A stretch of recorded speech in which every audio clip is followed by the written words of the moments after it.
India की capital Delhi इस time पे गैस चैम्बर बनी हुई है और ये कोई इस बार की बात नहीं है। हर साल अक्टूबर के बाद पोल्यूशन की ऐसी न्यूज आना बहुत नॉर्मल सी बात है। और पोल्यूशन की बात हो लेकिन दिवाली को ब्लेम न किया जाए, ऐसा हो ही नहीं सकता। हर साल की तरह इस साल भी सुप्रीम कोर्ट ने केमिकल एंड स्पेसिफिक तरह के पटाखों पर रोक लगा दी। लेकिन हर साल की तरह इस साल भी लोगों ने सुप्रीम कोर्ट के नोटिस को इग्नोर करते हुए जम के पटाखे फोड़े।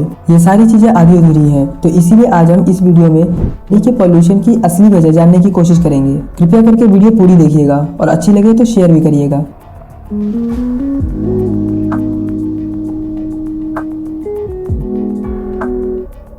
अक्टूबर नवंबर में जैसे ही पोल्यूशन बढ़ता है वैसे ही पोल्यूशन का सारा ब्लेम दिवाली के पटाखों पर डाल दिया जाता है, जैसे दिवाली ही एक कारण है पोल्यूशन का। लेकिन इस साल दिवाली आने से पहले ही दिल्ली में पोल्यूशन का ग्राफ हैजार्डियस को पार कर चुका था। लेकिन ऐसा क्यों? असल में हरियाणा, पंजाब और उत्तर प्रदेश के एरियाज में ये समय होता है फसलों को चेंज करने का। अब एक खेत में दूसरी फसल तभी लगाई जा सकती है जब पिछले फसल के बचे हुए वेस्ट को निकाल के खेत दोबारा फसल लगाने लायक हो जाए। किसानों का कहना होता है कि एक फसल से दूसरी फसल लगाने के बीच उन्हें बहुत कम समय मिलता है और इसी टाइम को बचाने के लिए किसान मजबूर होते हैं मशीन का इस्तेमाल करने में। मशीन की मदद से फसल तो जल्दी कट जाती है लेकिन फसल के नीचे का हिस्सा बच जाता है। इस बचे हुए हिस्से को ही स्टबन कहते हैं। और टाइम की कमी होने की वजह से किसान के पास स्टबन जलाने के अलावा कोई और रास्ता बचता ही नहीं। इसीलिए अक्टूबर नवंबर में पंजाब, हरियाणा और उत्तर प्रदेश से निकलने वाला पोल्यूशन दिल्ली को गैस चैम्बर में कन्वर्ट कर देता है। दिल्ली में सिर्फ एयर पोल्यूशन ही नहीं, वाटर पोल्यूशन भी बहुत ज्यादा है। आपको याद ही होगा पिछले साल दिल्ली की यमुना नदी में लोगों को छठ पूजा मनाने में कितनी प्रॉब्लम हुई थी।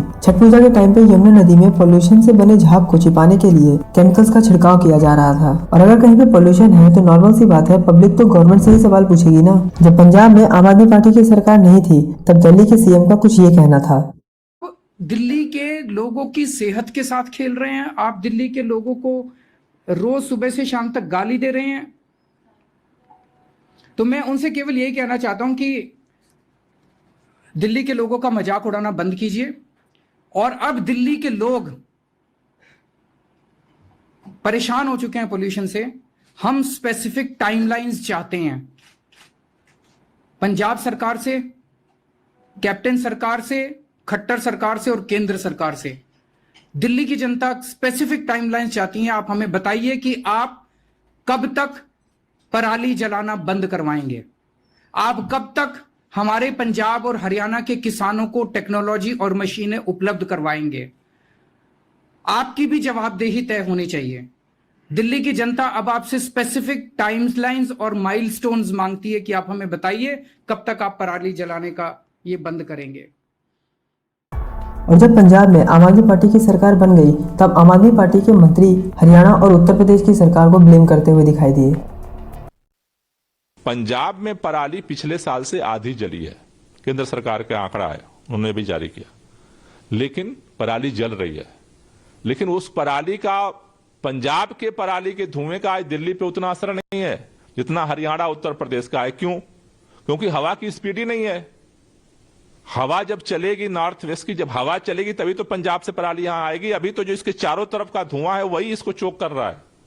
हरियाणा में जो पराली जल रही है, जो उत्तर प्रदेश में पराली जल रही है, उसी का धुआं तो दिल्ली पहुंच रहा है। हवा हालांकि पंजाब और हरियाणा में स्टबन बर्निंग पर रोक लगा दी गई है। दिल्ली में पोल्यूशन का इतना बुरा हाल है कि नॉन स्मोकर्स भी दिन में 30 सिगरेट से ज्यादा इनहेल कर रहे हैं। और एक्सपर्ट्स का कहना है कि दिल्ली में रहने वाले लोगों की लाइफ एक्सपेक्टेंसी 12 साल से कम हो गई है। लेकिन central commission air quality management की माने तो पिछले कुछ सालों में स्टबन बर्निंग के केसेस में गिरावट आई है। पंजाब में 56% और हरियाणा में 40%। दिल्ली, पंजाब, हरियाणा, उत्तर प्रदेश के एरियाज में 2022 में 13,964 स्टबन बर्निंग केसेस देखे गए थे। लेकिन 2023 में यही केसेस रिड्यूस होकर 6,391 हो गए। लेकिन दोस्तों ऐसा नहीं है कि स्टबन बर्निंग ही एक अकेला सोर्स है दिल्ली में पोल्यूशन का। स्टबन बर्निंग के बाद पोल्यूशन का सबसे बड़ा सोर्स है व्हीकल से होने वाले पोल्यूशन।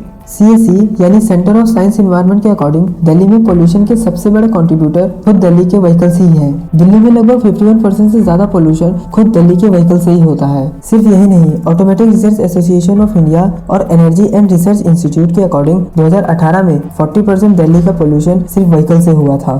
और कंस्ट्रक्शन एंड डिमोलिशन एक्टिविटीज से होने वाला पोल्यूशन भी कुछ कम नहीं है। 30% दिल्ली का पोल्यूशन सिर्फ कंस्ट्रक्शन एक्टिविटीज से होता है। अब चाहे स्टबन बर्निंग हो या व्हीकल से होने वाला पोल्यूशन, इन सारी प्रॉब्लम्स के लिए कहीं ना कहीं हम ह्यूमंस ही जिम्मेदार हैं। अब इतने सारे इश्यूज को देखने के बाद तो ऐसा लगता है जैसे पोल्यूशन को कम करना इम्पॉसिबल सा है, लेकिन ऐसा नहीं है। पोल्यूशन के हर एक रीजन को अलग अलग तरीके से टैकल किया जा सकता है। जैसे स्टबन को जलाने के बजाय स्टबन से बहुत सारे बायोडिग्रेडेबल मटेरियल बनाए जा सकते हैं, और ऐसा हो भी रहा है। यहाँ तक कि कुरुक्षेत्र की एक कंपनी पराली को जला के उससे बनने वाली भाप का इस्तेमाल करके इलेक्ट्रिसिटी डेवलप करती है। पराली का इस्तेमाल बायो इथेनॉल बनाने में भी किया जा सकता है। व्हीकल से होने वाले पोल्यूशन को सेंट्रल गवर्नमेंट और स्टेट गवर्नमेंट मिलकर पब्लिक ट्रांसपोर्ट को प्रमोट करके टैकल कर सकती है। इसी तरीके से industrial activity and construction activity को गवर्नमेंट के द्वारा ही कंट्रोल किया जा सकता है। और इन सब में सबसे ज्यादा जरूरी है पब्लिक अवेयरनेस। पोल्यूशन को कम करने के लिए government bodies, industries and normal public को मिलकर काम करना पड़ेगा। हम सब मिलकर दिल्ली को सांस लेने लायक बना सकते हैं। तो इसी के साथ आज की वीडियो को यहीं समाप्त करते हैं।